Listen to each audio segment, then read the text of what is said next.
Good afternoon, everyone. Welcome to the third edition of the Mediterranean Halal Industry Forum, organized by the Association of the Mediterranean Chambers of Commerce and Industry. In this occasion, in collaboration with the Halal Trade and Marketing Center in the UAE and the Instituto Halal in Spain. My name is Tomás Guerrero. I'm the manager of the Halal Trade and Marketing Center in Dubai, and today I will be conducting the full program and moderating the panel discussion. First of all, I would like to express my deep gratitude to Ascame for organizing again this amazing Halal Forum and inviting me to be part of this event. It's an honor, it's a pleasure to be here today with all of you, conducting and moderating this forum about the present and the future of the halal markets and the main opportunities for the Mediterranean companies in this fast-growing business niche. Well, let's start the session inviting two distinguished Mediterranean leaders, such as Mr. Anwar Sibawi, General Coordinator of the Association of the Mediterranean Chambers of Commerce and Industry, and Mrs. Isabel Romero, Managing Director of the Instituto Halal, to deliver the opening remarks. Mr. Sibawi, please, the floor is yours. Thank you very much. I speak in Spanish in order to facilitate.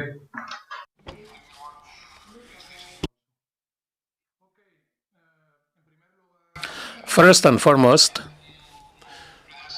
on behalf of Ascame, the Chamber of Commerce of Barcelona, the organizers of Media Week, and the Halal Forum in its third edition.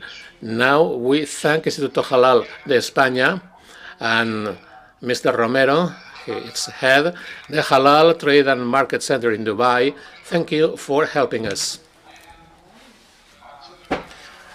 Thank you, Mr. Guerrero, for your momentum, your strength to try to promote this industry in the Mediterranean, in Europe. This is our third Halal Forum. In this second day of Media Week Barcelona Forum, Media Week Barcelona, in its 14th edition, is becoming the benchmark, has become the economic benchmark and a corporate benchmark for the Mediterranean, as well for the whole of the economic world that is key in this region. Our work to promote the Mediterranean internationally as a target has been delivered on by us. We are making it. Actually, let me tell you that today and yesterday, online attendance is skyrocketing. My gratitude from Barcelona goes to the corporations that are investing time in us. I hope that these 17 events in this week will meet their needs, that you may find them interesting, that may help you advance, make a progress in your business, and debate over the critical industries for Mediterranean economy and to reinforce internationally. Let's dwell on halal industry. Now, we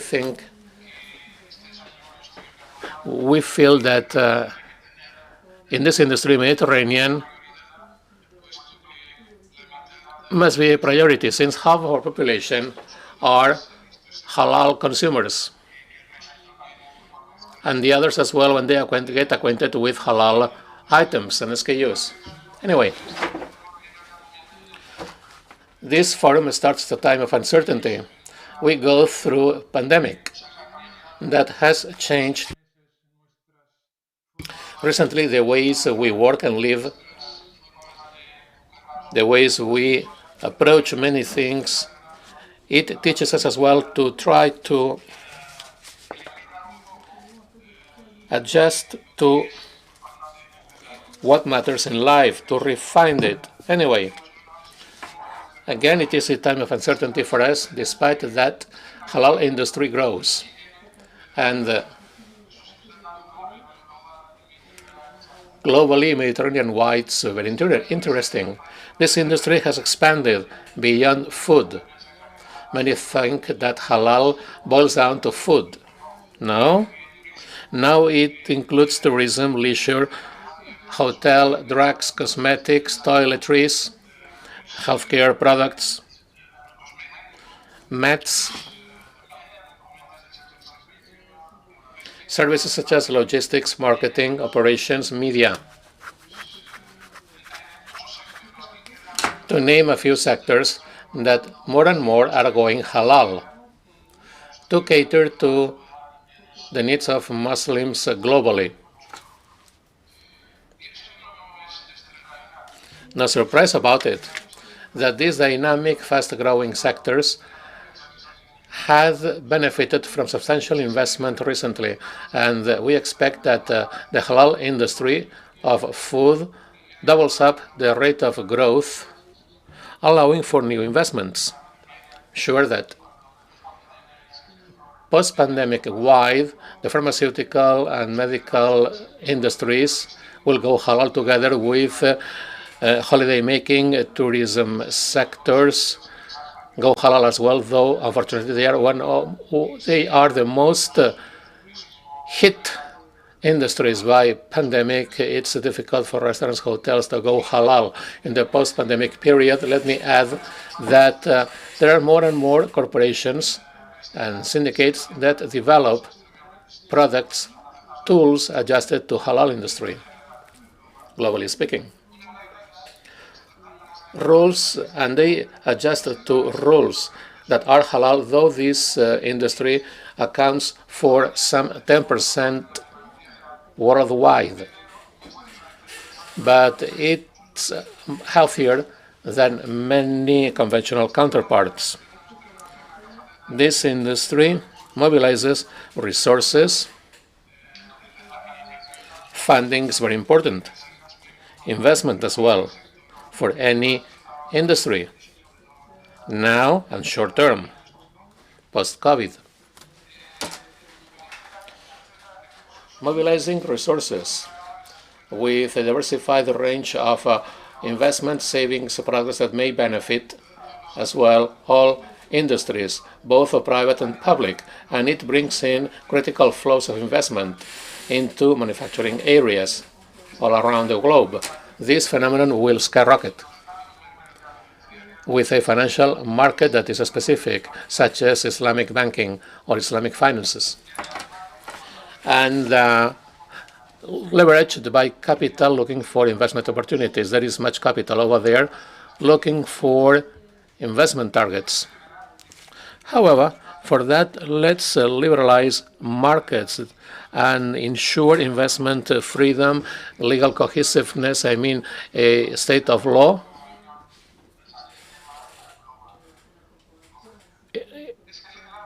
A rule of law state must vouchsafe for that. This industry will have to adjust again to the current situation of the world. As we say, the Islamic economy is becoming a new paradigm. It is a phenomenon that accounts for Africa, Asia, Europe. Cultural caps on it exist together with big challenges to be faced so that the elements of this phenomenon are fully grasped, especially food, lifestyle, clothing in world economy.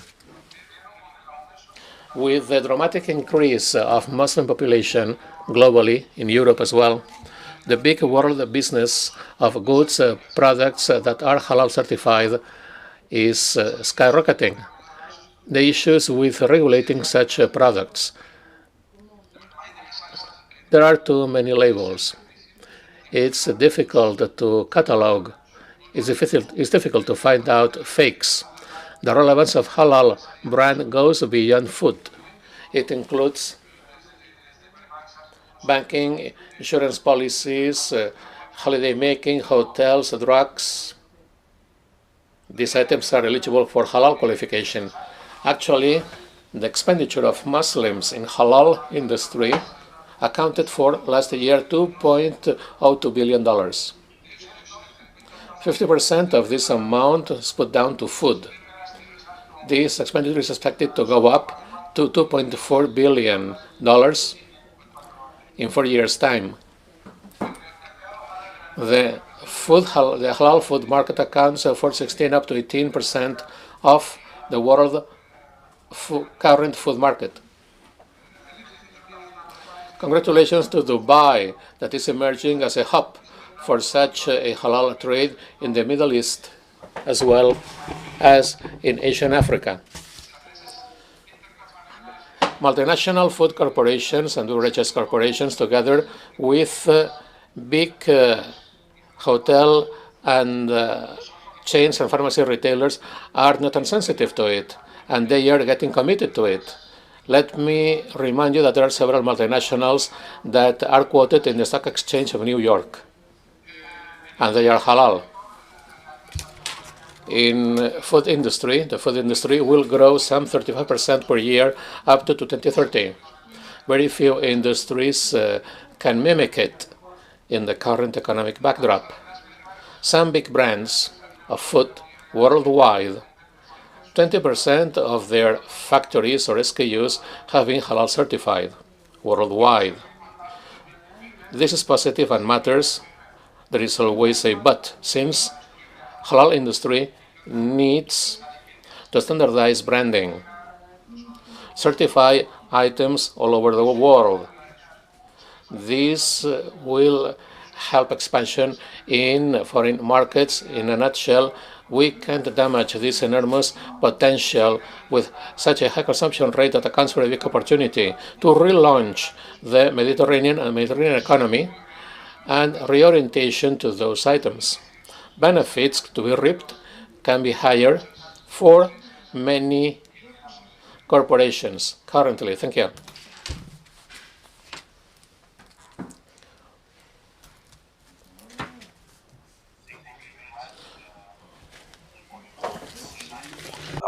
Remarks, Mr. Sibawi. Now, let's continue with the welcome remarks from Mrs. Isabel Romero, Managing Director of the Instituto Halal. Mrs. Romero, please, the floor is now yours. Good afternoon to everybody. In the same case of the Mr. Anwar, I prefer to do it in Spanish language. Okay, buenas tardes a todos y todas. Good afternoon, ladies and gentlemen. Thank you. Ascame for still counting on Forum Halal in the agenda of MW week.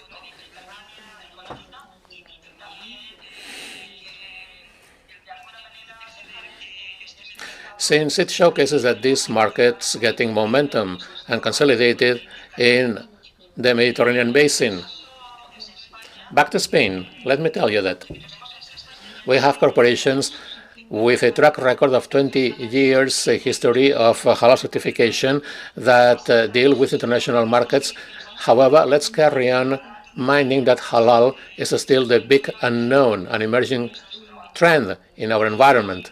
And next, I'll add something we all should think over so that we make progress into a consolidated industry. That's what halal merits because of manufacturing capacity and quality of items in the Mediterranean and in Spain as well.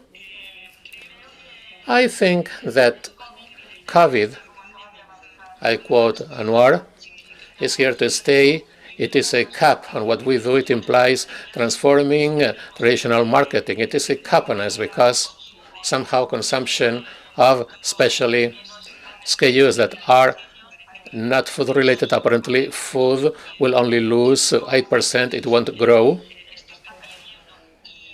It is losing quota, it won't grow over this period. However, in other industries, especially holiday making with very important economic forecasts, this is where development is worst hit by the pandemic. However, economic forecasts, once we realize whether the vaccines are effective and we can start immunizing people everywhere in the globe, then later there will be reactivation. There will be a big momentum of various industries that will allow economies to grow up, to go back to normalcy, that will give momentum to halal, as it is the case over the past 20 years. I feel there has been something positive in this crisis, which is that we made progress in digitalization. Corporations, industries provide themselves with ICTs for higher penetration rate in the marketplace, digitally speaking. The digital world coming upon us, that's offering big opportunities to corporations. In the halal industry, it still needs further development, R&D. It needs B2B platforms for corporations to connect easily with other buyers, investors, customership, to showcase their businesses with agility and speed in this dimension. Let's make another effort in the government, in the private sector, to favor that. Let's get set on the Mediterranean. I think that this agenda should be interesting for everyone. We check that in Asia, they make progress in agreements amongst the Muslim and non-Muslim nations, closing very powerful trade deals. However, here, in this arena, where we turn out most halal certified food items with guarantees in manufacturing processes, we don't make it. We are not so powerful as we should be. This is so because there is still poor awareness amongst the agencies, amongst corporations, to realize that in order to deliver on that target, cooperation is key. I think that cooperation, relation between both shores of the Mediterranean are essential to vouchsafe competitive edge, to improve the quality of items, for marketing to become an essential tool for corporations, for the industrial texture that is based on micro SMEs, and SMEs can place their items in the marketplace. Let me showcase for you that Spain-wide we export to more than 140 countries, but alone, on a standalone basis, lonely. We humbly try to create platforms helping SMEs, micro SMEs, big corporations to penetrate these markets with success.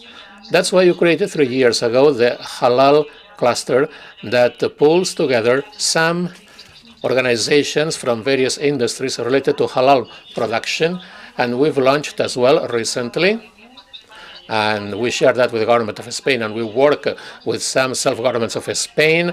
We try to start a comprehensive halal plan based on information, training, support to marketing and retailing for corporations to be supported, support which is poor for the time being. Therefore, I think that we need a joint approach. We need a common strategy to approach different markets. This common strategy must generate trust, flow, sufficing to be there, to make it there. Let me warn about the risks, the perils on the European side we go through now that I feel may damage this development strategy, i.e. growth of enforcement of laws intended to damage halal and Muslim European citizens, as it happened in Poland, as it happens in other places that stop halal and kosher production lines because of ideological reasons. Hence, my thought that this is a danger that challenges fulfilling with the rights of freedom of consciousness of European citizens, and it jeopardizes development and growth of this industry. I think it's important to have cooperation shared by countries on both shores of the Mediterranean. All of us together have a very important potential to share. Let's reinforce these cooperation bonds to make progress in this market where I think we have many opportunities to tap to. The region in the world that now is emerging is Asia. The next one will be Africa. And Europe goes hand in hand with Africa as to development. So I hope that short term we are able to raise everyone's awareness, all players' awareness that have to play in these markets. Thank you. I look forward to hearing to you. Thank you. Thank you very much, Romero, for your inspiring words. After these amazing remarks from Mr. Zibawi and Mrs. Romero, let's continue with the program. Today, we are also privileged to have with us as a keynote speaker the president of another worldwide recognized leader in the Islamic economy space, Mr. Abdurrahim Gulan Nabi, Senior Advisor to the Assistant Director General at Dubai Airport Free Zone Authority in the UAE. Mr. Abdurrahim has over 22 years of experience in the fields of finance, accounting, banking, sales, marketing, ICT, and innovation. He has been a key member of the strategic articulation team for Dubai Airport Free Zone Authority Innovation Strategy. Also a key member of the Dubai Airport Free Zone Authority Disruptive Innovation team that contributes to Dubai government 10x initiatives such as Trade Link, Free Zone Market, among many other innovation accomplishments. Mr. Abdurrahim has also been part of the team in charge of the scoping and development team for the Halal Guidebook and many other Islamic economy initiatives being undertaken by the Dubai Airport Free Zone Authority, such as the Halal Trade and Marketing Center, a global business development center focused on the halal economy opportunities for the industry. He has been a well-known keynote speaker in international events such as Arab Brazil Economic Forum in Brazil, the Melbourne Innovation Summit in Australia, the Indonesia International Halal Lifestyle Conference in Indonesia, or the Sarajevo Business Forum in Bosnia, to name a few. Additionally, Mr. Abdurrahim holds, among other academic qualifications, an MBA in finance from the University of Leicester in the UK. Well, in the next few minutes, and after this introduction of Mr. Abdurrahim bio, he will be delivering a presentation to share with all of us how Dubai could work as a global trade hub for Mediterranean companies, helping them to expand their halal business in the MENA region and beyond. Well, Mr. Abdurrahim, please, the floor is yours.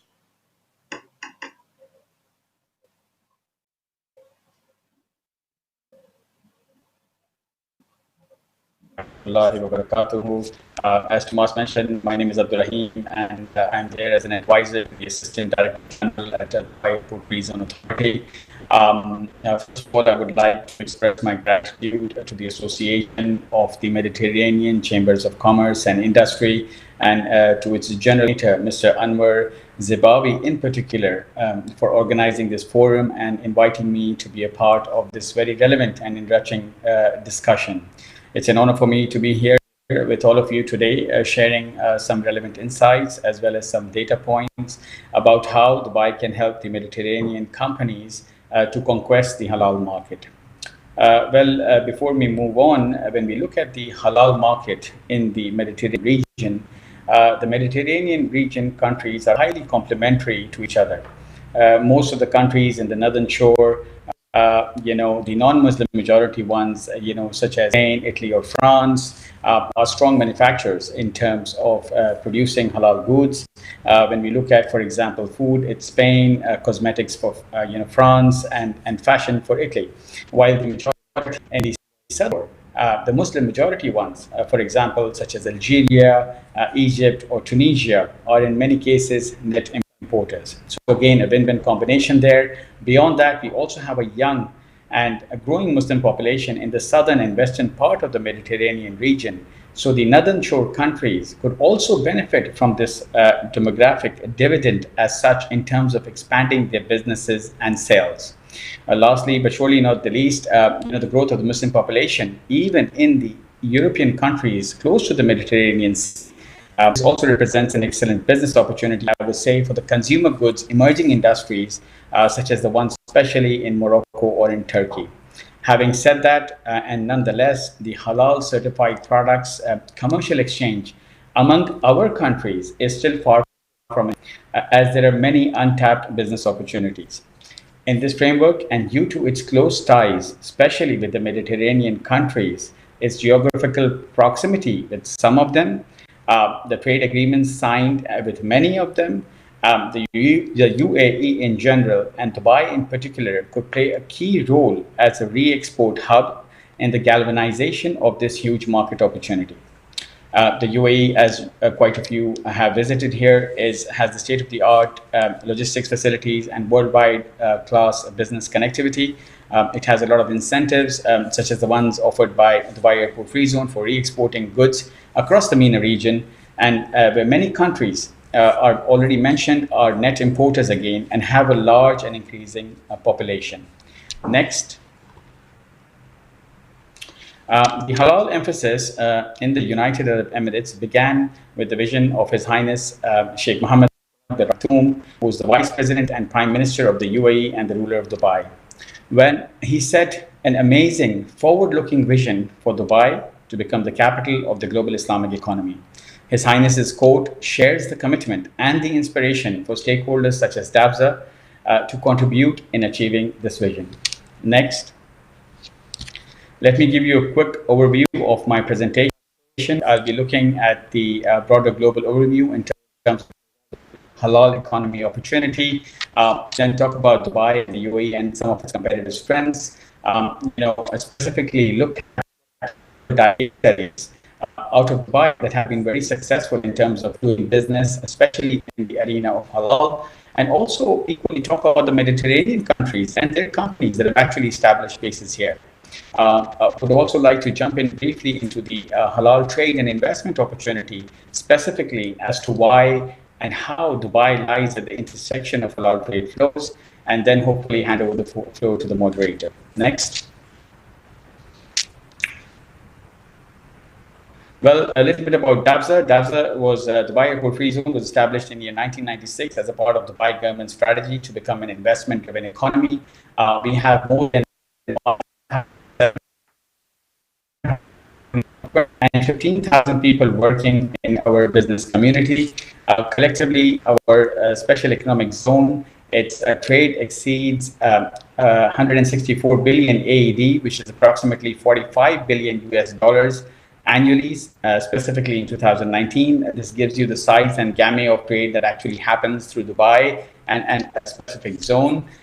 So what is the special economic zone? It's a one-stop shop for the international investors, providing them with licenses, visas, workspaces, and a host of incentives and benefits. Some of you may have this question in your mind, well, what's a special economic zone doing in a halal conference? So focus on the Islamic economy, and halal trade in particular is one of DABSA's key global differentiators. We briefly mentioned the two of our major initiatives. Was the launch of halal book, gone into version 2.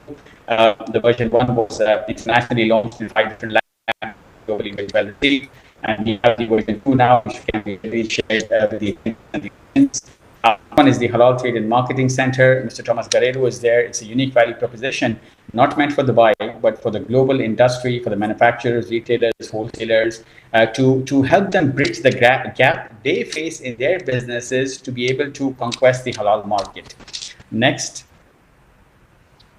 So going into and having an overview of the global Islamic economy, Let us start by, going through the definition for the audience, and this is something which is fundamentally important. The halal or the Islamic economy represents sectors whose core products and services are structurally affected by Islamic values-driven consumer lifestyle. So, for example, and as you very well know, in the case of halal food, food is halal. It has to be halal. In the case of fashion, it has to be modest, and so on and so forth. So basically, this is for the clarity of the audience. However, it's important also to note that the halal produce is not only meant for the Muslims. It's something that is actually deemed more consumable, ethical, wholesome for larger economies nowadays. When you look at the slide on your screen, you can see 6 core industry sectors, excluding Islamic finance, obviously, basically focusing on the product-related sectors. Collectively, these sectors present $2 trillion worth of opportunity and Muslim spending, which is 12% of the global spend in the same sectors. It's definitely massive. From a growth perspective, the story is quite strong with a CAGR of 6.2%. Even though this does not reflect the impact of the pandemic, but post 2021, we do see market coming back to the levels that have been predicted. Next, please. The other very relevant point when we specifically talk about Dubai and halal is that within a 2-hour flight radius, we have access to 570 worth of consumer spending. And this is actually a core, an anchor as to why Dubai has a major role to play when it comes to the halal trade facilitation. And if you go beyond the radius of the 2 hours and look at the OIC countries or the other countries connected to Dubai and the United Arab Emirates, it has an additional $296 billion worth of import opportunity as well. Next, please.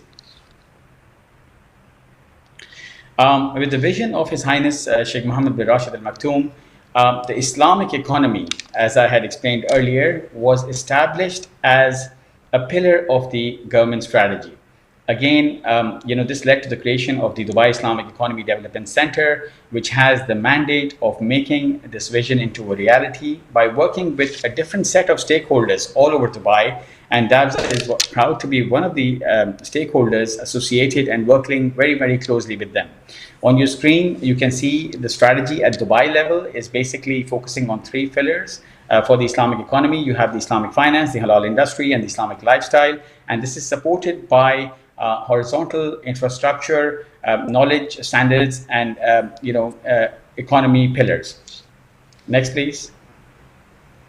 To support this vision and this reality within the very vibrant ecosystem that Dubai has, it's very fascinating to see that all the stakeholders come together in this ecosystem and engage actively in supporting and making this Islamic economy a reality. So it's not just about us, everybody is playing a part and a role, and that's why it's all actually coming together. I won't go through all of them, but I would just like to quickly mention some key ones, specifically, the launch of the State of the Global Islamic Economy report, which just happened a couple of days back. It's a good reference point, globally renowned. Again, countries use this as a reference point in ranking and ratings and try and better their performance in terms of the sectors related to the halal economy, where they are progressing so well. Another one, obviously, that I would like to very quickly highlight is the Global Islamic Economy Summit, which is poised to happen next year alongside the Expo 2020. And we welcome all the companies present here to please participate in that. As you go through the Expo, please do participate in the forum. You'll find it extremely enlightening and very, very fascinating. And to support all this, the UAE's halal compliance and ecosystem is also quite well established. Next, please. In terms of case studies, we have many success cases out of Dubai for global companies as well as the Mediterranean companies. I'll just very quickly run through some of them. Next, please. We have the case study on your screen. You can see of Fonterra. It's a food industry player that is in dairy ingredients business. They're a global entity that exports tremendous amounts to the MENA region, and the OIC countries are actually leveraging the halal opportunity, not only from a perspective, also as a growth driver for their businesses, and we are proud to have them in DABSA. Next, please. We have MW20, which is a pharma company from the United States, a global player. Again, you can see that they have capitalized on the halal ecosystem and again benefiting out of the region with a lot of larger market share. Next, please. We have the case of Hershey's, also present in Davza, a very well-known global brand, and they have halal compliance all across the world in different markets through different agencies that gives them access to different export markets. And again, they have been, using halal as a success story, and again, all out of Dubai, I would say. Next. It is quite clear also that the Mediterranean companies have a strong producers in different categories, whether it be in food, cosmetics, pharma, fashion, or e-commerce. Deleuze, the French company established in 1990s, is a pioneer in terms of halal brand, focusing on halal qualities. As in foods, they're halal certified, and we can find their products in our Carrefours in Dubai. Nature Bisse, also on the panelist. From Spain, a family-owned luxury skincare company, where they continue to expand throughout the most distinguished luxury spas and retailers around the world, and are a halal certified firm as well. Modernisa, the Turkish company founded in 2011, enabling modest fashion, selling over 500 brands with offices in Dubai, again using United Arab Emirates as a platform for selling and distributing their products. Farco, the Egyptian pharma company founded in 1983, the largest manufacturer of pharmaceuticals in the MENA region. The company exports 53 countries around the world, and we can also find their halal certified pharma products over here in the United Arab Emirates. At last, again, but not surely the least, Halal Booking, the world's leading booking website for halal-friendly travel. They offer services in Dubai because it's a key market, one of the most important travel destinations from the business point of view. Next. Again, I would like to zoom back to Dubai and why it's the trade and investment opportunity. Next. We talked earlier on about the 2-hour, $296 billion opportunity, but in addition to that, we also have the 1.47 billion population supporting that, again, with 1.58 trillion in terms of consumer spending. I won't have but just for the purpose of the audience, I will explain next slide. It talks about the larger economic case for Dubai being a hub. It's got some interesting statistics. Can't look at all the different sectors such as food, pharma, and cosmetics given the time limitations, but if you just look at halal food on your slides, you can see that this represents a huge opportunity where 212 billion worth of food dollars was imported in OIC countries. Very interesting statistics. On the left hand side, you can see the source markets as well as the importing countries on the map, and we can see that the United Arab Emirates imports stood at $16.6 billion and massive in terms of the re-export opportunity, especially for the Mediterranean companies. Next. So I hope that you all have enjoyed this presentation and welcome the opportunity to engage with all of you. And with this, I would like to pass the floor to the moderator and wish you all a very enriching and insightful panel discussion. Thank you for listening, everyone. Ending with the purpose statement, which is extremely valid in these times from MediWeek's side. Time to act, definitely stronger together. Thank you.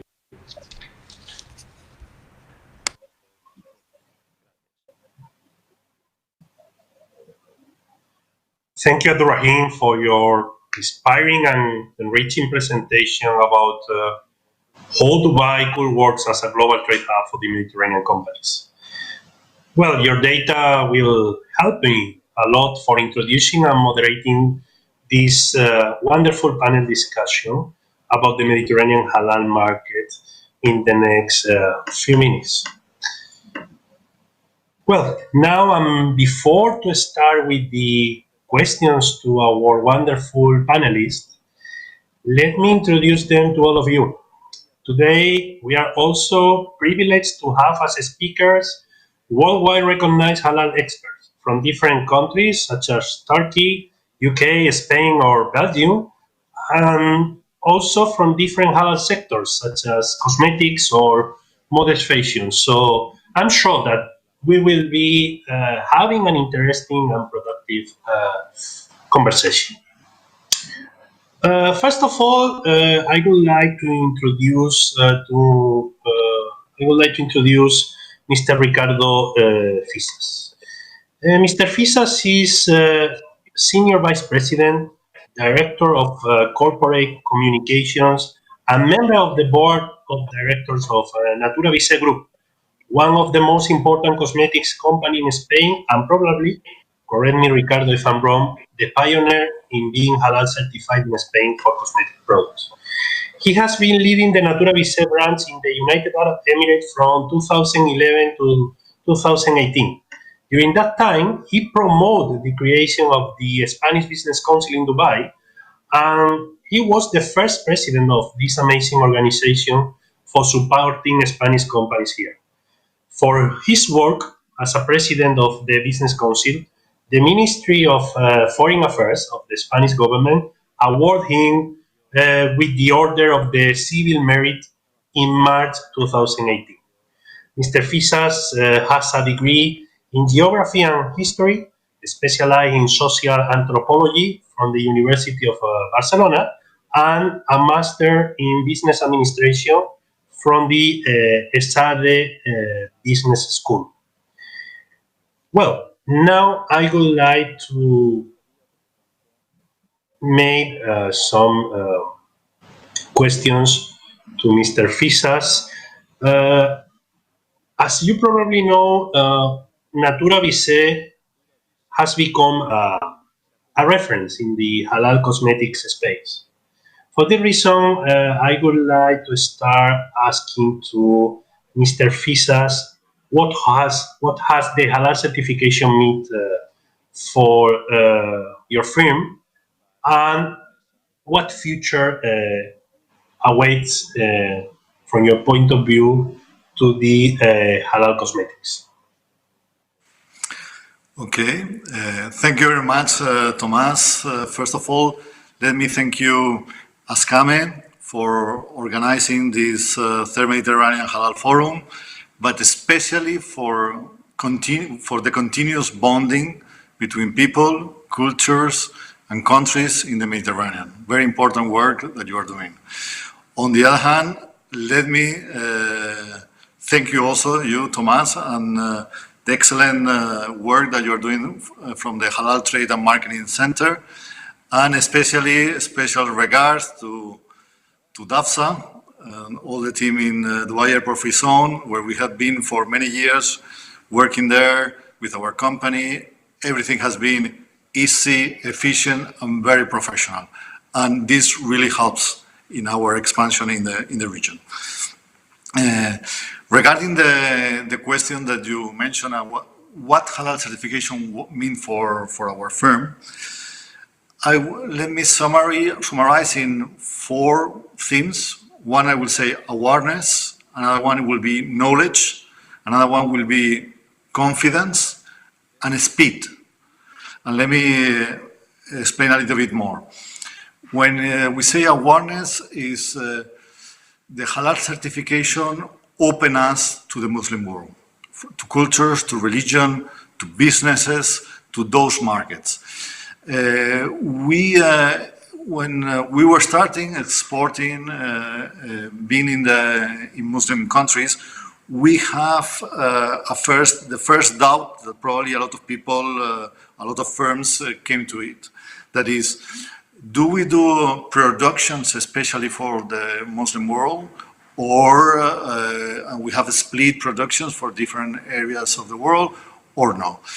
For us, when I say awareness, is that we realize through the halal certification that already probably 80% of our products were already halal, and we didn't know it. No, so it opened us an awareness to what was halal, etc., and how much we were halal already. This is one of the first things. Say that we were the first European cosmetic company accredited by ESMA, the Emirates Standardization and Metrology Authorization at that time. And for us, it has been something much more wide, not only regarding to ingredients of the products, regarding porcine, regarding alcohol, etc., but much more related to also to good manufacturing practices, best practice in the industry. So it's something that we already were accomplishing that, but everything has been supporting this best practice in the industry. So it's something, it's a much more wide awareness that gives us regarding the modernization of the industry. On the other hand, regarding awareness, I will say some change of some topics. No, a lot of the times you think about cosmetics, halal cosmetics. You think in the Arab world. You think in the Mediterranean, North Mediterranean, Maghreb. You think in GCC, and yes, they are very important markets, of course. But you start to discover that the country number one in consume of halal cosmetic is India. Then you have Indonesia, you have Russia, you have Malaysia, you have Turkey, you have 50 million consumers in Europe in general. So it changed a little bit the topic, so it starts to give you this awareness, and I think this is important. On the other hand, I would say knowledge. It helps us to understand more what are the cosmetic requirements in Muslim countries, something that probably we didn't know as a European firm before. This is very important. And another thing important, what were the Muslim customer needs on that? I think this knowledge, the halal certification help us a lot in this awareness and knowledge. Then confidence. Once you have it, is approaching these markets, these customers, is much more easy. You feel much more confidence. You have the information and helps all the process much better. And then I would say also a very important thing in those markets, speed. Sometimes things, and I think we can speak later a bit of room for improvement. Sometimes things get a little bit bureaucratic, etc. And being certified halal, it helps a lot in for example, in all the registration process. Although halal cosmetics are not compulsory as in food, except with the exception of Malaysia and Indonesia. Yes, in all the registration process, when you are dealing with the authorities in each of the Muslim countries, when you have all the documentation, you are a company certified halal with a proper halal certification stamp. This helps a lot in the process. It speeds the process, gives also confidence to those markets. This is one of the important things. Then, regarding what the future awaits halal cosmetics, I would say I cannot agree more what Mr. Anwar Sibawi was saying, with Ms. Isabel Romero also was highlighting the opportunities and the challenges. And Mr. Abdul Rahim, the same. It's like the opportunities are there. You don't have to think about billions. Any firm is half of whatever is right now the market is also already important. The challenges also are there, and I think we have to all work on that. I will say very important, the young demographics of Muslim population. We are talking about 3 billion for 2023. Especially this young population is very connected with the worldwide trends of natural, organic, vegan products that already majority are halal, so it's an easy opportunity there. And I think also it's very important the diffusion of all these entities, ASCAME, Halal Trade Marketing Center, the different certification bodies, the diffusion. What I see, and we can talk a little bit later, is that still we have some challenges to make this information regarding halal certification easy, simplify, clarify with clarity, etc.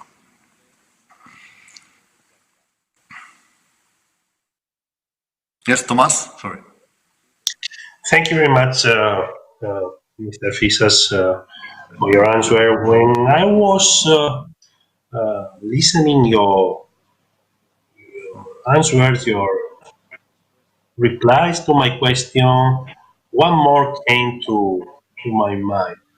From your point of view, are the based on your deep experience, are the Mediterranean firms or companies capitalizing well on the existing new opportunities? I will tell you, not at all. In the sense, there are some firms capitalizing, and always the first that they do it, the better. But on the other hand, I think there is the opportunity is much bigger, and there is a lot of lack of awareness. For this, again, I repeat, it's very important this role that you're having of diffusion, of halal practices, of giving awareness to a lot of the times to us also, although we were in the Middle East working, for example, for many years, and with the spectacular work that Dubai as a city is doing, still there were things being there that they were not clear, they were not in an easy way, needed to be explained, duplicities, and this is for us that we were in the market. So think for companies and firms that are in outside, that are in the Mediterranean, that are in Europe, that in the moment that they start to see complications that they don't understand, etc., is really like a barrier. This is one possibility. Then for me, another very important thing regarding that is we have a lot of room to improvement regarding time and resources. A lot of the times we are talking about registration of products in countries, and is the same type of registration where you have to repeat the samples, the products, the documentation, especially the time and resources, and this makes everything very complicated. We understand that can be you have to pay in different countries, but let's unify things. Let's put standards. So if I am certified in United Arab Emirates, that I can be certified also in Kuwait, or I can be in Saudi Arabia, or in Egypt, or in different countries. So I think there is room to work on that. For example, I don't know if you know, but from Natura Vitae, we are the presidents, in this case my sister, of the National Association of Perfumes and Cosmetics in Spain, Stampa. We are working very close with Eurocosmetic in Europe to try to, if companies, firms in the Mediterranean and in Europe are certified through the COLIPA standards that are quite strict and quite a reference also, why we cannot do this enter to Muslim countries much easier. So we need to do something like that if we want to expand between all of us the halal awareness, the halal certification, the halal world. Also, I will say that we have room with some, Ms. Isabel Romero was saying perfectly that some certification labels are not as professional as it should be, or are giving not the right image, and for this the supervision and the audit could be very, very interesting to have. When that we are talking about halal certification, we know that is a top standard, a top level of good manufacturing processes of halal Islamic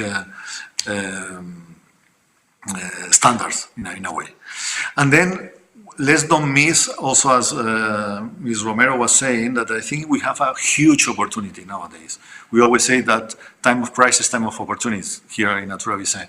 COVID has been a disaster. I think it's a tragedy for a lot of the world, but on the other hand, it's an opportunity. We know about modernization in all the digital process between the firms, online training, but also we have a huge opportunity in halal in relation to giving information, history, traceability of products, QR codes that can give you a lot of information when you scan the product with your mobile about halal, about the product, about the certification, etc. We have a huge opportunity there with AI and with augmented reality that we have to catch, and we have to take the opportunity on that, because technology for all this halal awareness is giving us a really huge opportunity.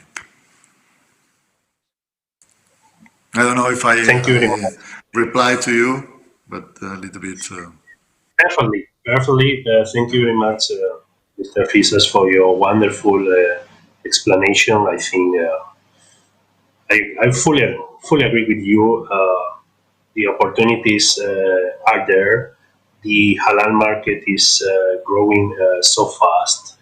Obviously, for the Mediterranean companies, not only for the companies in European side, also for the companies in countries such as Morocco, Algeria, or Egypt, can or should be capitalizing these amazing opportunities. Well, now let's travel from Spain to the UAE, but to better known Turkish company performing very well in the modest fashion sector. First of all, let me introduce Mrs. Lajala Kuri to all of you. Mrs. Sakuri is the MENA, USA, and Europe Regional Director for Modanisa, a global modest fashion e-commerce company responsible for the strategic direction, vision, growth, and trading of Modanisa in the region. As a global digital leader with more than 15 years of retail and e-commerce experience, Mrs. Sakuri is well known for driving brand growth, maximizing operational excellence, identifying innovative solutions, and delivering financial performance. Having led several retail positions in the Middle East, focusing on operations, merchandising, customer experience, and strategic growth, she continues to establish Modanisa in the Middle East, making it number one modern fashion e-commerce destination in the region. Well, Mrs. Akuri, I have prepared some question also for you.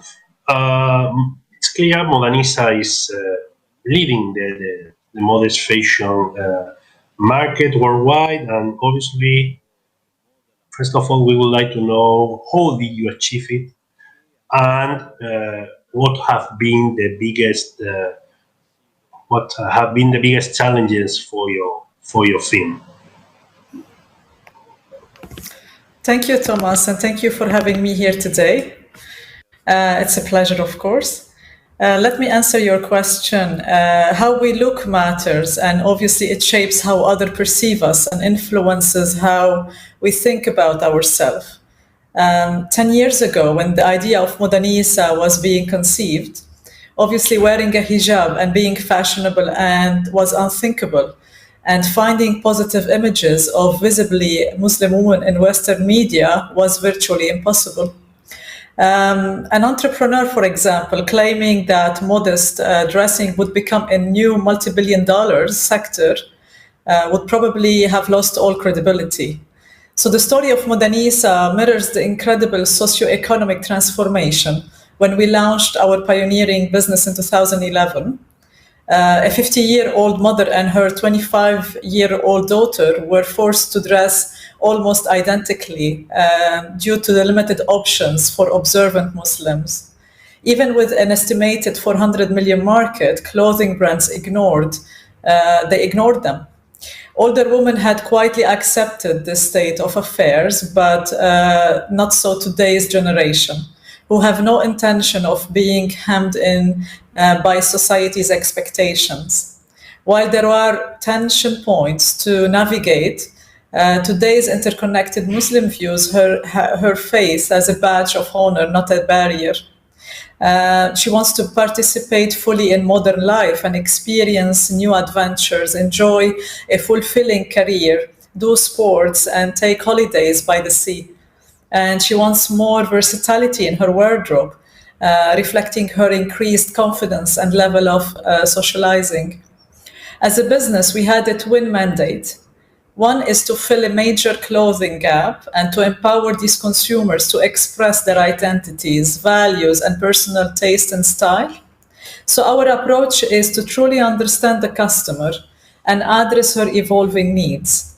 For example, many of our customers are entering the workforce for the first time and require apparel options that allow them to operate comfortably and confidently in a professional environment, while upholding more modest standards, obviously.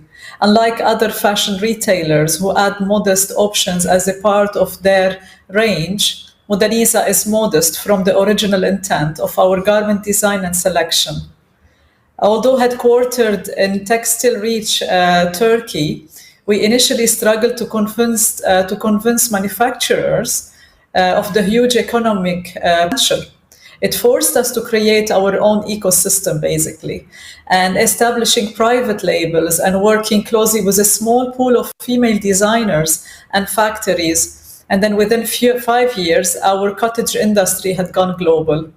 So today, Modanisa serve customers in 140 countries who can choose from 85,000 items, including shirts, headscarf, burkinis, wedding dresses, in a host of colors, fabric, and sizes.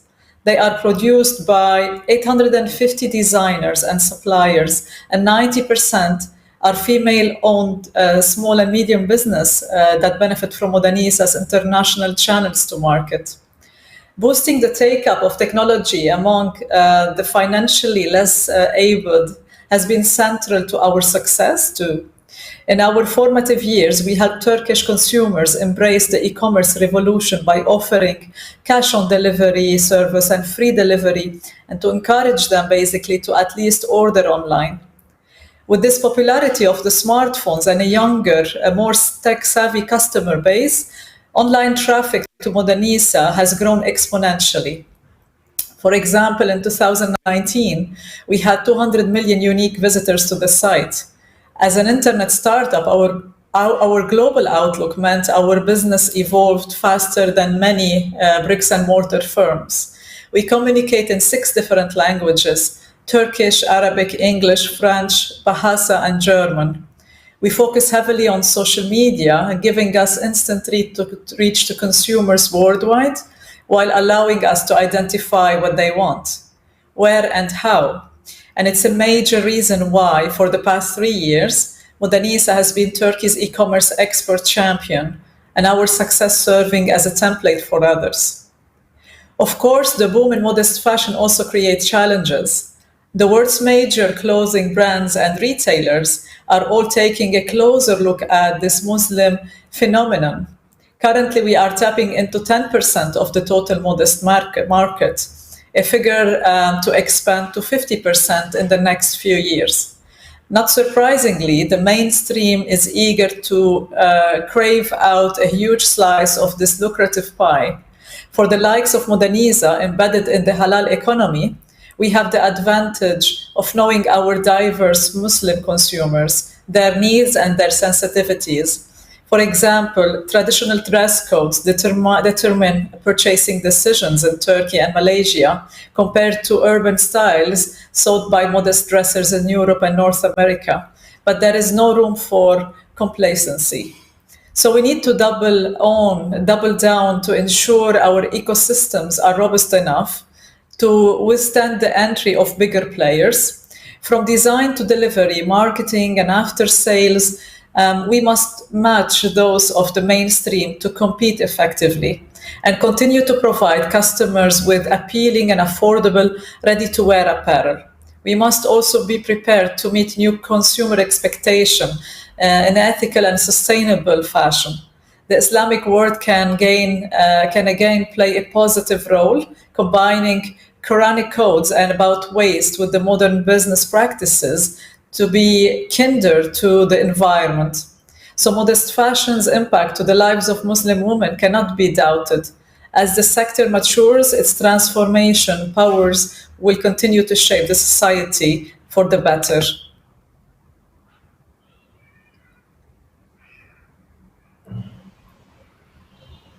Thank you so much, Mrs. Akuri, for your good replies. I was thinking that it could be great if, as a Mediterranean company, it would be great if you could share with all of us some tips for all the Mediterranean textile companies trying to follow your steps. And we would like to know, if, from your point of view, are the Mediterranean textile companies ready or not for trying to conquest this growing market? This is a great question, Thomas. There are very successful and innovative companies in the Mediterranean region, and there is enough room for technological and operational improvements also. It is also very possible for them to achieve global success. If I would give some tips for these companies, one of them is there are two important pillars of the e-commerce. The first is the platform where you will offer online shopping services. So your e-commerce technology is basically important. Second, your logistics infrastructure for the products you will sell. So the first step is your website and mobile app, which need to be set up with solid coding and hardware infrastructure. If you are intending to do export, the priority is, of course, English. As Modanisa, we give service in 140 countries and in 6 languages, as I mentioned earlier. Your logistics infrastructure is as important as your technological infrastructure, so they are both equally important. Is your warehouse operation competent enough? This is one question. Do you have good logistics partners? This is another important question. Is your product selection correct? This is very important to have a right business model with your product selection. Do you have the necessary equipment to carry out customs operation properly? And can you make accurate inferences by collecting correct data? Your positive answers to all these questions will be the first step that will lead you to success in your export journey. One of the most important aspects of export is logistics, obviously. So sending a product to your country can be considered very easy compared to sending a product to other countries. When you ship products to other countries, you will be facing a lot of issues. Even the sole fact that every country has different customs regulations is a big issue. So e-commerce has some common standards globally. For example, the return guarantee is one of them. And it's not enough to ship products to other countries. You must also respond to return and exchange requests for those customers. So you need to consider e-export as a long journey, or as we call it at Modanisa, like a marathon. In addition, payment system and payment habits also affect e-commerce. So as Modanisa currently, we are using a total of 26 different payment methods. 26 different options may seem too much, obviously, but if you are an e-exporting to 140 countries, you need to increase the number of your payment methods continuously.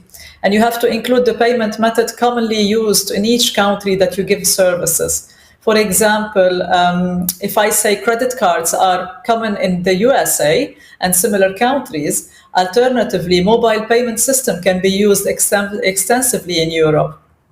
On the other hand, cash on delivery is very important, as there is no high credit card usage or even bank account ownership in places like the Middle East. So if you cannot offer the payment methods preferred by that country, the conversion of the traffic you create with customers and orders will be very limited, and this will seriously affect your growth. So I would say definitely follow the customer need. Be more local to them, and then be very close to the country, to the need of the customers. And eventually, once you put the customer in the heart of the business like we do, things will progress much better in the right way. Thank you so much for sharing your experience as well as some tips for those Mediterranean textile companies trying or thinking about the possibility to conquest the emerging modest fashion industry. Well, now let's continue talking about modest fashion. Today, we also have with us Mrs. Alia Han. Mrs. Han is the founder, chairwoman of the Islamic Fashion and Design Council, an organization established for the development of the Islamic fashion and design industry worldwide. As a result of Alia's leadership, the Islamic Fashion and Design Council has become the world's leading fashion and design organization representing the Islamic economy and its stakeholders. She has been featured in multiple global publications such as Vogue, Forbes, Harper's Bazaar, Vanity Fair, or the Financial Times. In addition, Alia has been nominated Businesswoman of the Year by CEO Magazine and Entrepreneur of the Year by Gulf Business News. It's on the Dubai 100 list, listed as the top 50 most influential woman in the Arab world, and it's also in the most influential newsletter list published by ISFIN annually. Well, Mrs. Han, it's clear the Islamic Fashion and Design Council is doing a great job promoting modest fashion and design worldwide.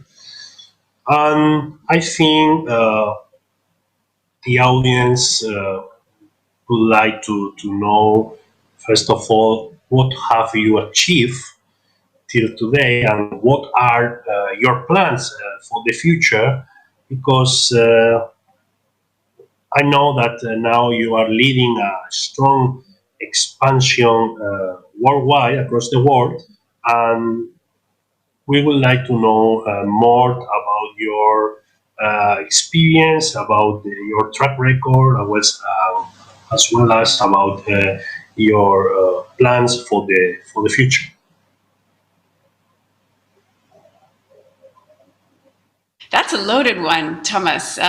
I don't think you guys should lose Thomas. Bring him back on the screen, please, so that we can have an interaction. Because there's so much that's going on in the industry, Thomas, as you know. And the work that you guys do obviously represents the work that we all do. So it's very, very important to have this kind of a discussion. So I thank you for bringing me on. We started with a recognition of a huge industry that wasn't recognized. We were dealing with this global consumer market that deserved more, and yet they were not at the forefront of the thoughts of the brands that were catering to global consumer markets. So we came along and we decided that this immense global spending power that the consumers have must be addressed. And the ability for brands and for industry players to tap into this opportunity must not only be recognized, but there must be an education process that goes with it. And I know, Thomas, along the way, you and I have met many times, right from the beginning, at various, I would say, key marker points in the Islamic economy. We have done things together with the World Islamic Economic Forum, and along the way, that's led me to also speak for the World Economic Forum in Japan, where we had to represent what it meant to be a Muslim. But get this, within the context of how we're different from the neoliberalism that's embraced by the Japanese market. And therein lies the example of the vast consumer profiles and different models that must be considered, because within that, we belong in many places. So you're asking where are we going from here? I think the question is, where were we planning to go until the unforeseen 2020 happened? And now we find ourselves speaking to industry players, speaking to designers, and speaking to artists, and addressing the question, what is to be done? But I think more importantly than what needs to be done, we need to address who we are. Somewhere along the way, we lost our identity, and we lost the focus on why we dress modestly to begin with. Somehow it became a discussion about it being a trend, and it gave an opening for the skeptics and the critics to say that we are a passing fancy. But how could that be? If we're committed to this lifestyle for our whole lives, and our future generations are brought up in a similar manner, how can this be a passing fancy? How can this indeed be something that is going to be here today and gone tomorrow, when we in our lifestyle has been around since the beginning of time? It was the first instruction that was given to the first human being on the planet, which was cover yourself.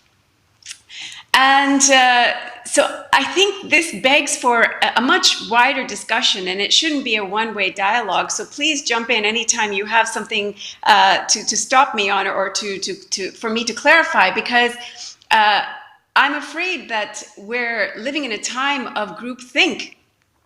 We're catching ourselves and our children at the mercy of a media that is traced all the way to the top 3 owners. Maybe 4, you might know better, but there's not that many media creators that are diverse. So we're all sort of caught in a world where all of the platforms that we have access to are telling us how to think and what to think and how not to be an individual, whereas modest fashion, modest lifestyle, the Islamic way of life was always about not getting caught up in what's in and what's out and what's cool and what the what the lingo of groupthink is. It was more about only conforming to the ideology of God, which in and of itself guarantees our individuality. So why would we put that all at stake and allow ourselves to live in a world where we're being told to throw all that out and to focus on what we're being told to live like, or to think like, or to look like in the grander scheme of the media and the social media and the platforms that we have access to. So I suppose, to answer your question, before we can say, what have we been doing and where do we think we're going, I think we all need to stop and ask ourselves, in the business context, sure, it's all great as long as it lasts.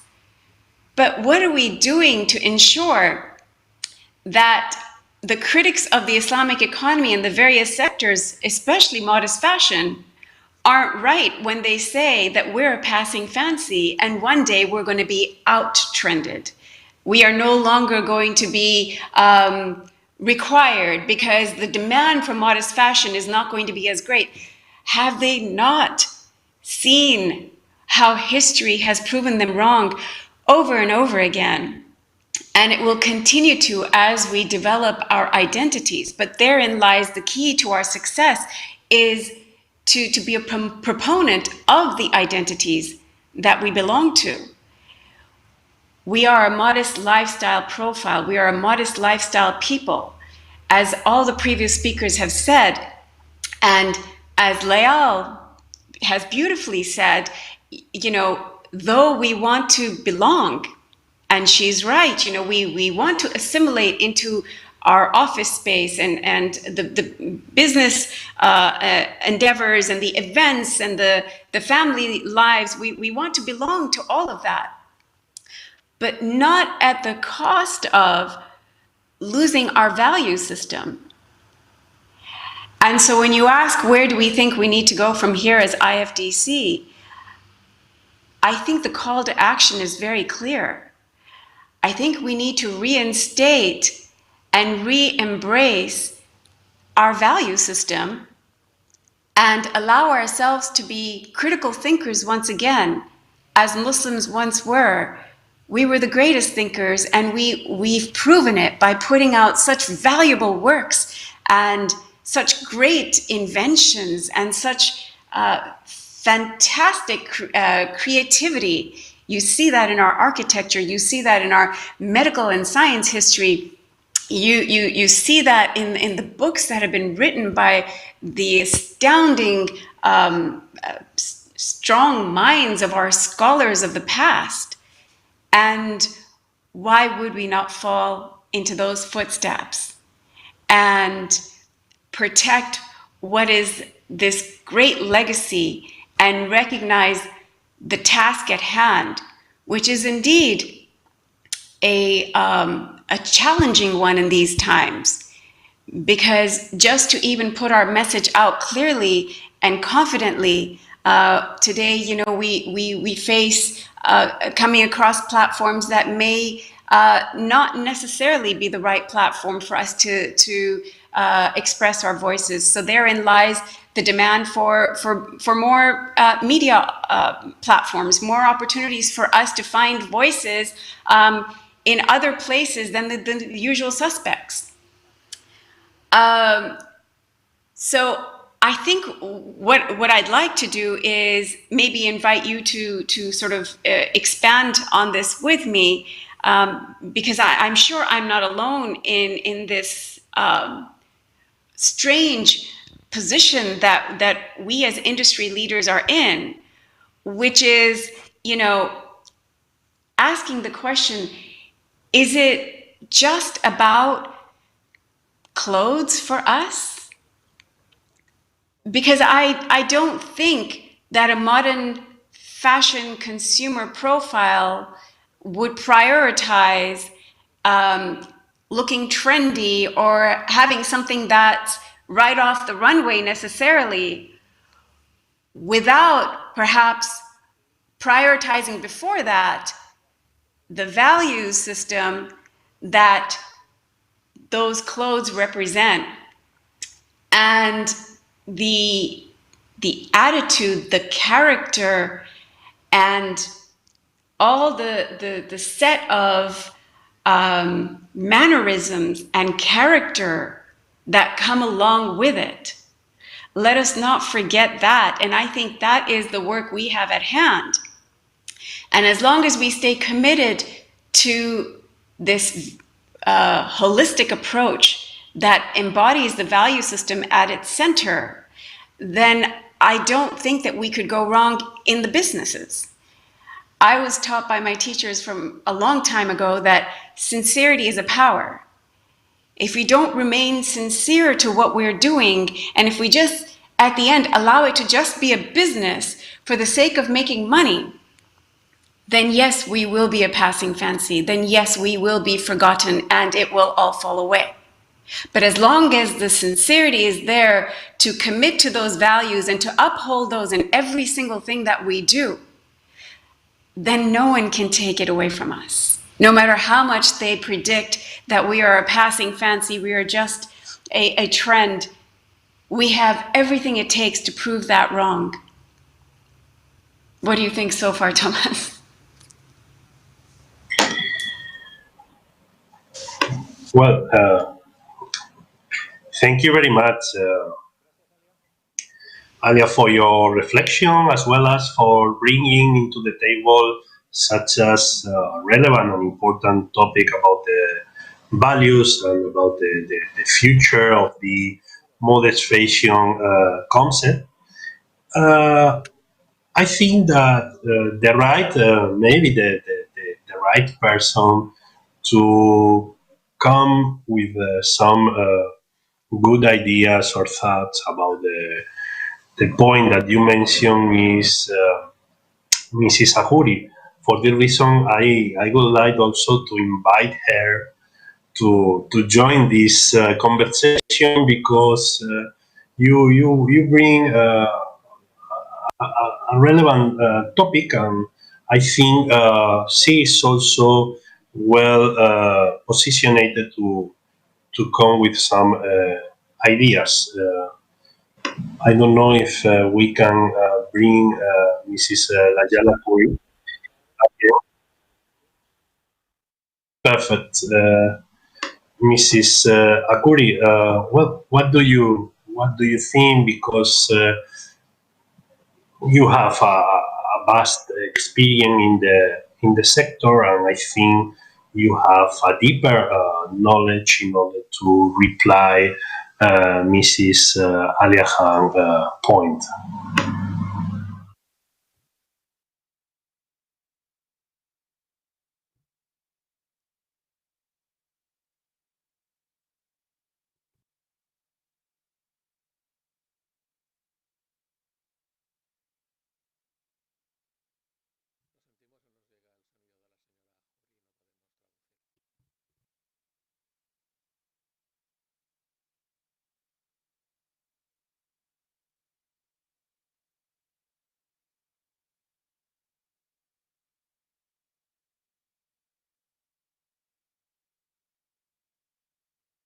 So perhaps Thomas, maybe what I can add while we're waiting for Yeah, this sure. is that you know one of the most exciting things about the Islamic economy is that we have a very significant and remarkable youth group. So our youth are not Yes, okay. can you hear me now? I hope it's okay now. Yeah, it's okay. I just love what Mrs. Alia said. I think it is really important to highlight the values and the purpose, obviously, of what companies are doing. For Modanisa, it was always the purpose. It was always empowering women to give them options, to let them go and be very confident and look really beautiful. There are many stories that our customers share with us about how important this website has been in their life. One of them was about, obviously, a mother wherein her daughter was doing great at swimming, but she couldn't find the swimsuit that is suitable for her. And then, obviously, when she ordered from Modanisa, it was amazing how she got the item, the swimwear, the modest one that she couldn't find anywhere. And her daughter was excelling in the swimming in her community. I think this is the message that we always highlight.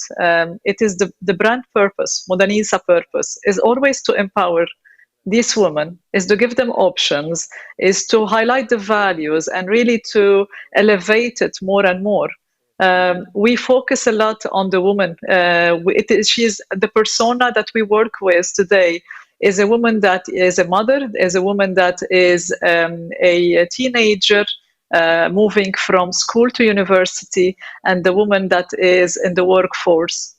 And it takes a lot of time, really, and effort from all the team to be able to design specifically her wardrobe, to give her the options, and then to make sure that she's having all the other things that she cannot find it easily. So I agree completely on the importance of the values. It's not only I think modest fashion is not only it's not only a fashion, a trend, or it just just a passing through. It is a lifestyle. It is definitely something that a woman needed, and we respect this so much. We are the core of it, obviously, and we continue always on delivering this purpose. And I think if all the consumers, whether they sell modest or not, they think about that entry point of the range of the modest fashion as how important it is for their audience or their customers, this will be a tipping point, obviously, in their industry.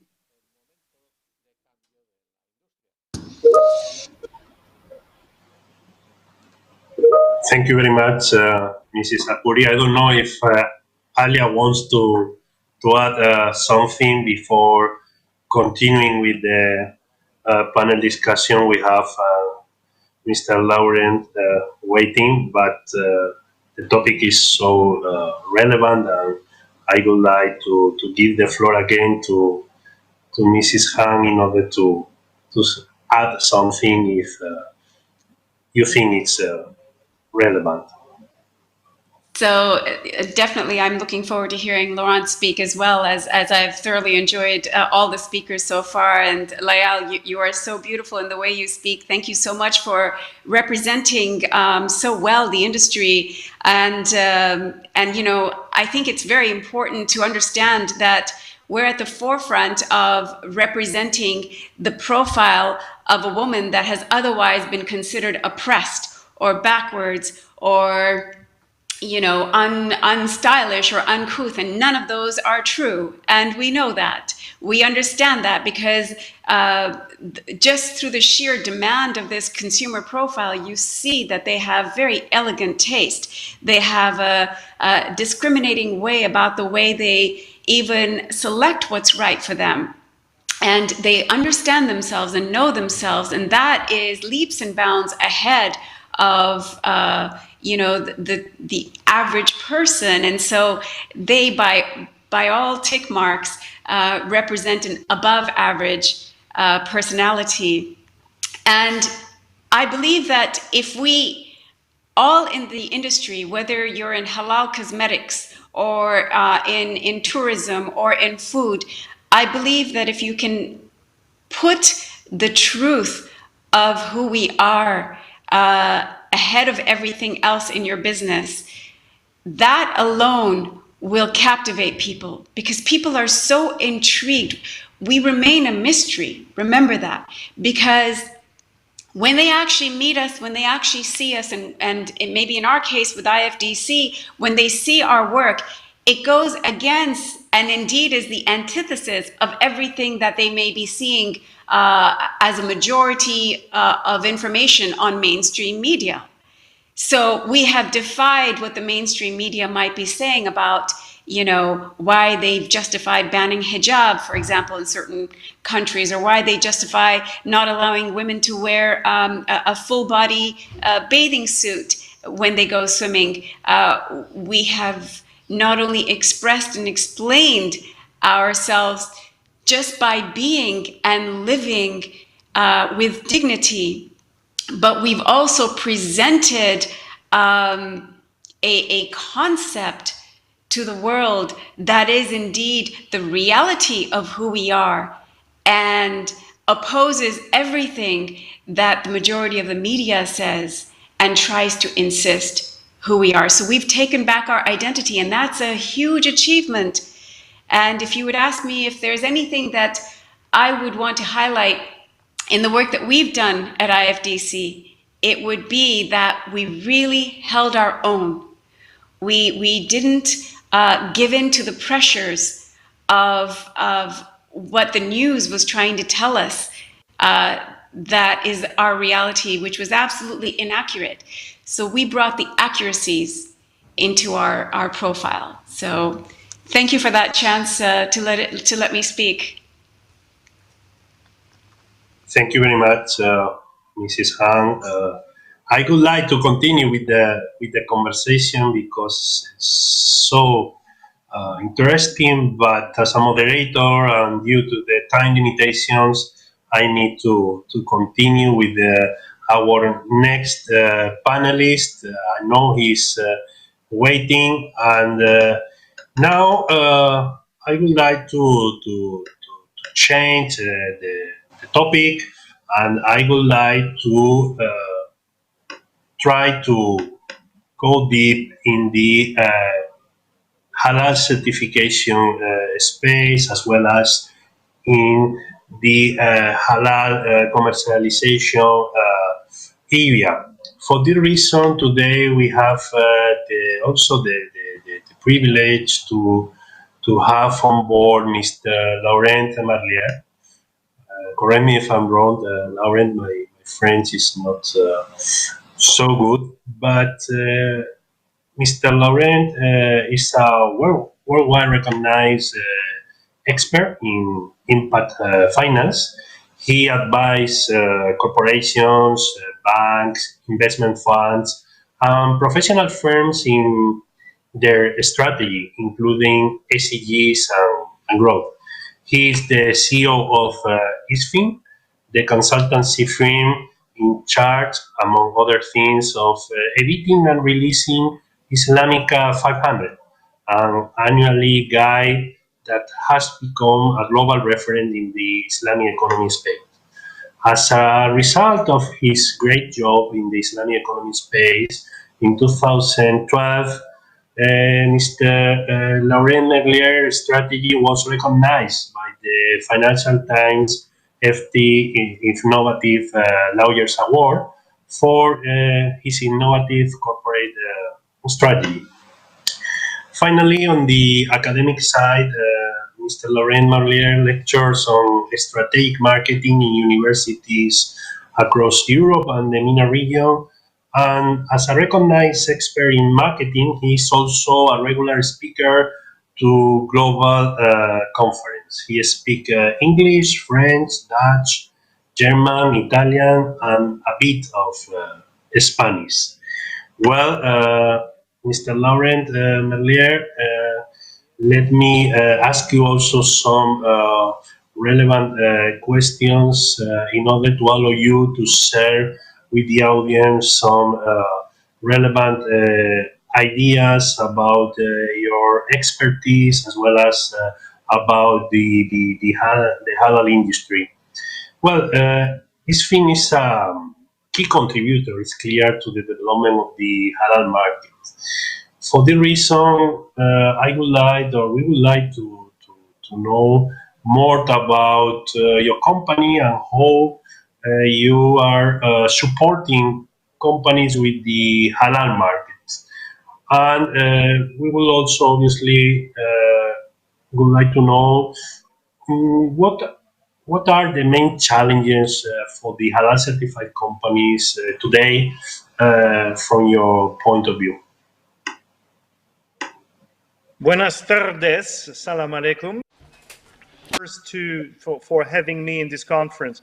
It's been a real pleasure to hear these spectacular speakers, and I think that the audience will be thrilled to see that the Islamic economy or the halal industry is so diverse, and this is what it makes so interesting and so challenging to succeed with, because it is a very homogeneous and similarly heterogeneous part of world industry.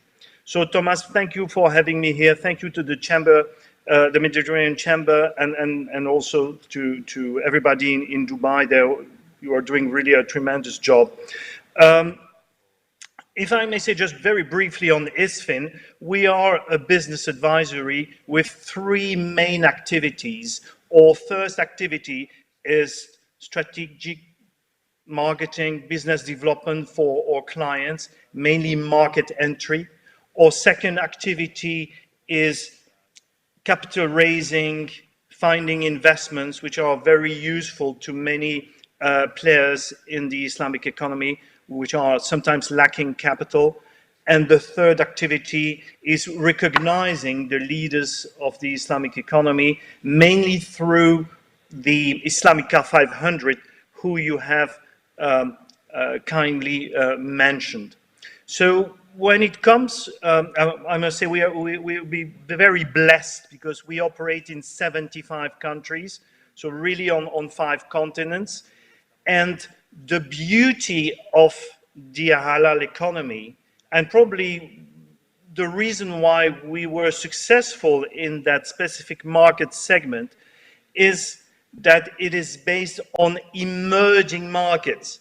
Emerging markets is together with a second concept called sustainability, the two main items on the agenda of corporations and investment funds throughout the world. So really, before the COVID-19, everybody had on its agenda emerging markets and sustainability. If you look at emerging markets, what's really impressive is that the majority of them, they're actually Muslim markets. So if you look at Indonesia, Malaysia, Pakistan, Bangladesh, Sri Lanka, India, just to talk about Asia, then you look at Nigeria, Egypt, the Maghreb, these are the emerging markets, and they're predominantly Muslim markets. So nowadays, if you're a conventional company and you want to be a realistic player in these markets, you need to have a fair understanding of the halal economy. That's one element. And then what's really interesting is that the notion of sustainability, sustainable, in a way, if you translate it in Arabic, it means halal. Halal means sustainable in traditional governance. So if you look at Islamic finance, if you look at the halal food, these are honest system, honest food. These are concepts that we can share. And so there is here a very interesting symbiosis between these very appealing, these very attractive concepts that global economy wants to approach and what the Islamic economy has to offer. So that's one very interesting point that we need to put forward. So to go back to your question, the sort of advice we bring to our clients really depends on their profile. And indeed, you can have a very strong existing brand that wants to step into these emerging markets. And for them, the halal element is not going to be the key element. They just want to enter a market. I'll give you an example. We have advised a lingerie company willing to work in Saudi Arabia. Well, it's not properly a halal issue for them, especially if you're a Western company, and we've heard, before me, two amazing lady entrepreneurs that have explained what it is about. But the concepts, are linked to the halal system. It's more about values, about emotions.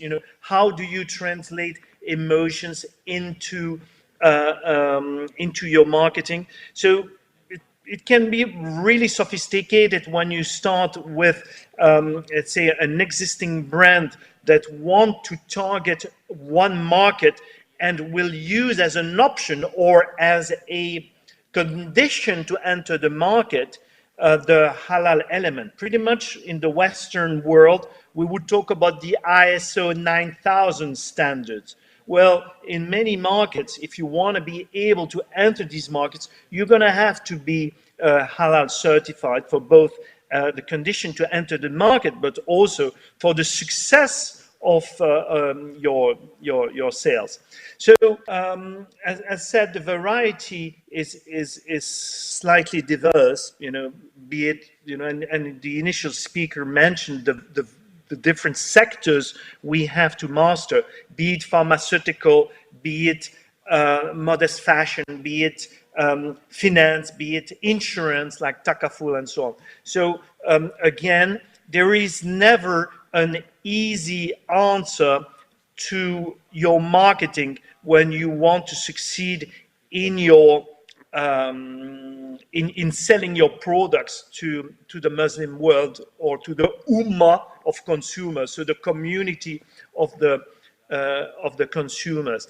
And this is why one of the main added value we bring to our clients is first planning. It's a sound strategic planning that needs to be done.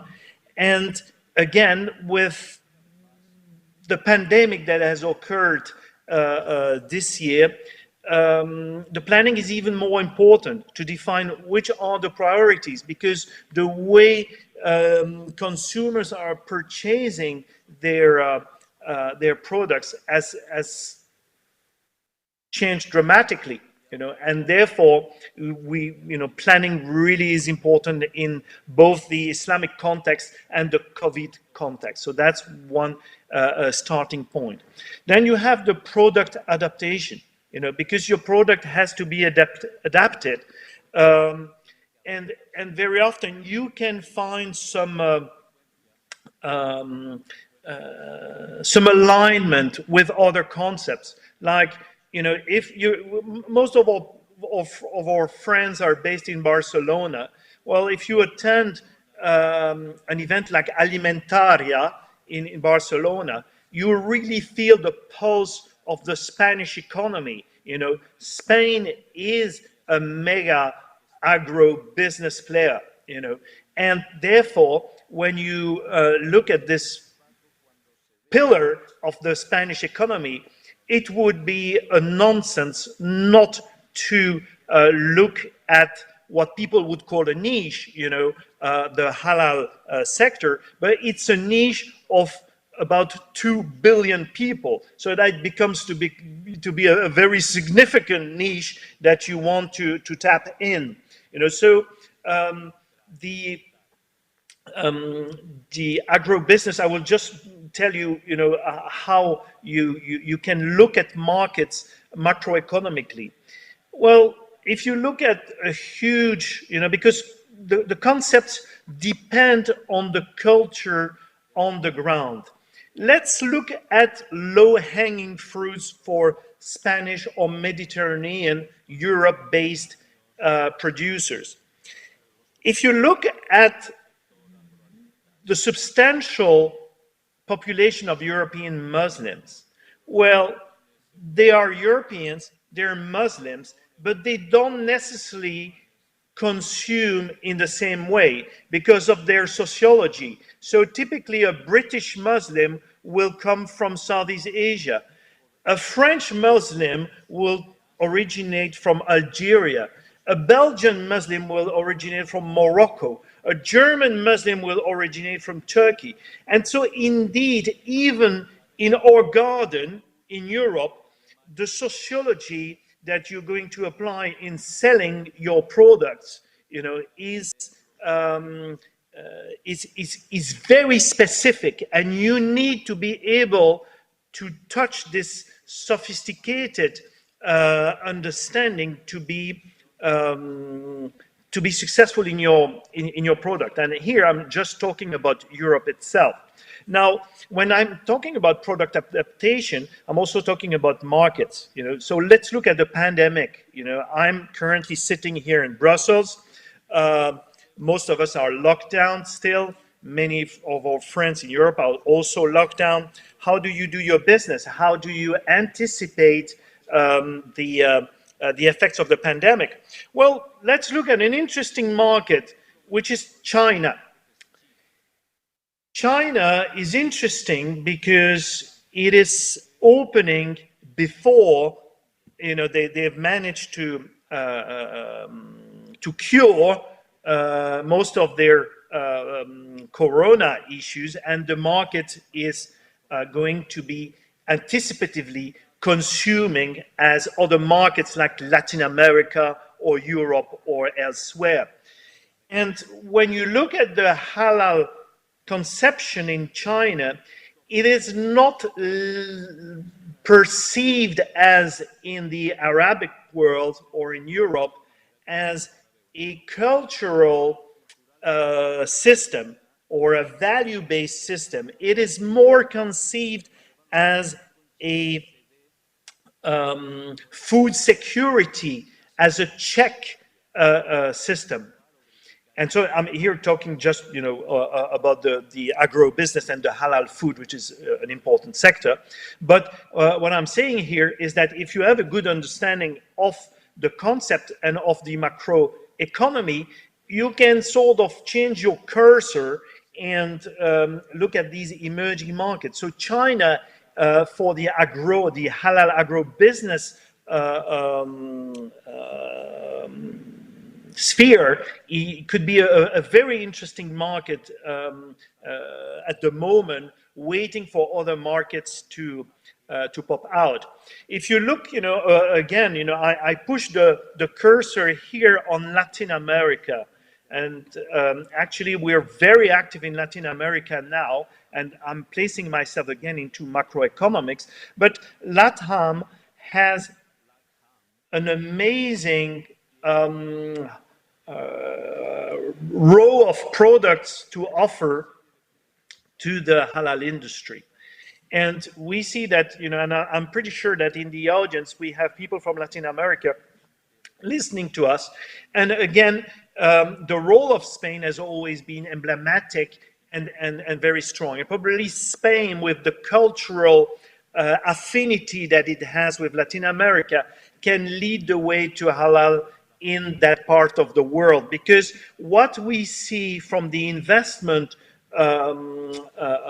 point of view is that after the United States being the main investor, after Europe being the main investor, after China being the main investor, starting to invest in Latin America 10 years ago, well, it's predominantly the Middle East and Southeast Asia which are investing into Latin America and putting LATAM on their radar, because LATAM can be a supplier on many agro-business products. So we are currently building up a specific offer for the Middle Eastern and the Southeastern investors to have Latin America in their radar. It's a huge and sophisticated way to approach the halal business. I was just mentioning here the macroeconomics. But if you are an entrepreneur and you want to ask yourself, how am I going to succeed in this world? Well, it seems very far away. It seems challenging to hear these huge figures that have been reminded, so many trillions dollars, so many billions consumers and so on. How do I get a piece of the pie, especially during the COVID-19, where one of the main way to promote myself were the fairs, were the events like Alimentaria, like Gulf Food, or all these events are postponed or canceled. It's a big issue, And one of the strategy that we're applying to our clients is to move from a networking-based type of business development to a matchmaking type of business development. And the difference is that matchmaking is based on market intelligence and on how to identify, not at the mass fishing event like a Congress, but to identify through data potential buyers of your product. So I think this market intelligence applied to the process is, during the pandemic, one of the main winning edge for the halal sector. Thomas, feel free to give me guidelines, because I tend to speak like an old guy on the marketplace, so give me some directions.